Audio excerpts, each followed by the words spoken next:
Okay, first off, I'm going to create a new file. I like to use A4 just as a standard size. It's just preset. You can usually find it in print. I changed my orientation to landscape just because it fits the screen size better, and making sure my color mode is in RGB mode. Just going to create the file here. Next thing I'm going to do is place my image. So this is a scan of my sketch. Now keep in mind that my sort of picture is a scan, but you most likely will be taking this with your phone. So just gonna rotate this image here to 90 degrees and just sort of enlarge it. Oops. Let's just close that for now. Just gonna control minus to zoom out, just stretching this so it's larger. Okay. Next I'm going to do is make sure my layer is locked. This just means that I won't be able to click and move the sort of sketch I'm using as a example or as a model to draw on by accident. So I'm going to go to properties with my sort of image selected, just lower my opacity to 50% first, go to layers and lock that layer in. So if you can't find layers, it could be hidden in this bar, or you can always find layers under window, and you can find it under layers here. Okay, I've locked this layer in, which means I can't sort of make any changes to that. So I need to create a new layer. Go to the three bars here on the top right, click new layer and create a new layer. So I'm going to draw on this layer. Now there's several fast and easy methods to create sort of the design we want. I'm going to show you the pen tool method and the shape build tool methods, because I think those are the most efficient methods for creating logo design. So let's say I want to do this one. So with my pen tool selected, I could try to sort of create that shape or form over here. Now with arrows, I can create a line and sort of have a arrow cap. And I won't do that for this. I'm just going to use the pen tool. So what I'm basically doing is just outlining sort of my sketch and just following my sketch design. So I'm just going to create a shape there. I'm just going to go here. I'm just going to keep clicking and dragging to create that curvature here. I'm just going to change my pen sort of active pen tool just from a fill to a stroke, just so I can see what I'm sort of drawing a bit better. So maybe just clicking this here. So basically all I'm doing is going around sort of the curve of the wave that I've got in this logo sketch. So I'm not a fan of that curve. I'm holding control so you can adjust that. If I hold, just release that there. If I hold the Alt key, only affect that one. Okay, continuing my curve. So maybe somewhere here. It's not what I want. Adjust the handle. And finish that shape there.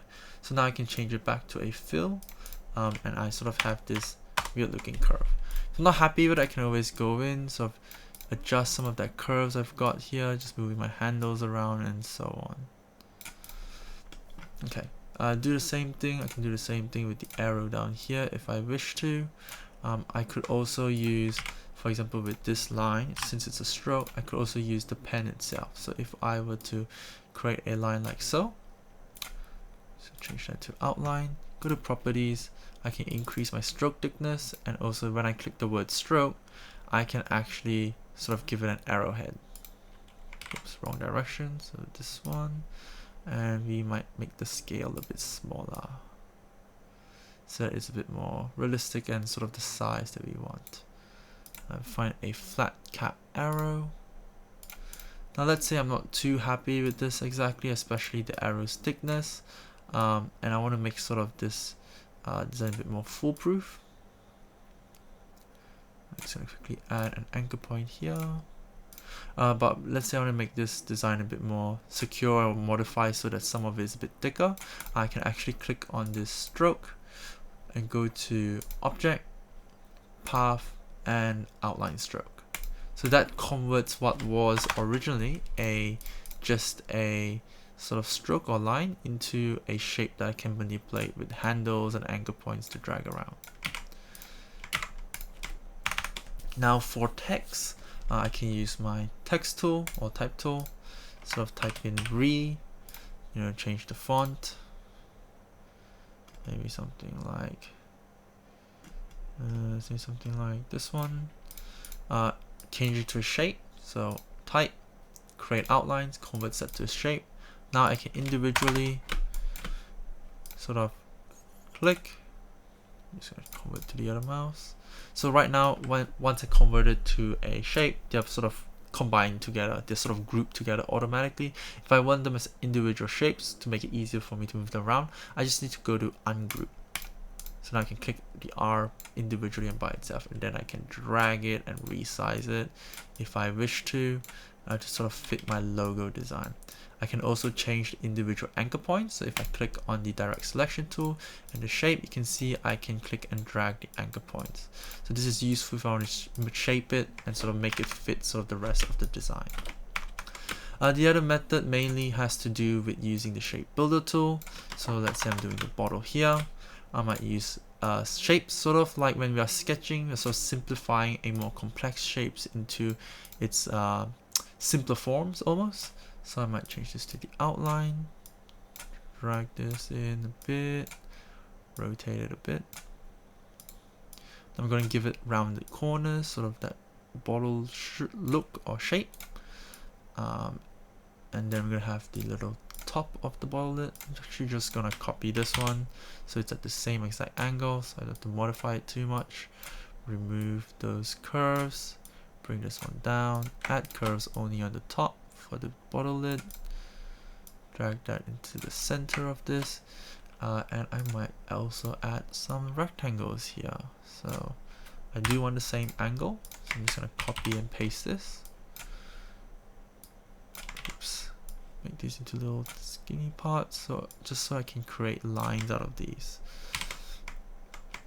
Okay, paste them individually. There's actually another way to paste them too. So if I go to edit, I think it's under paste special.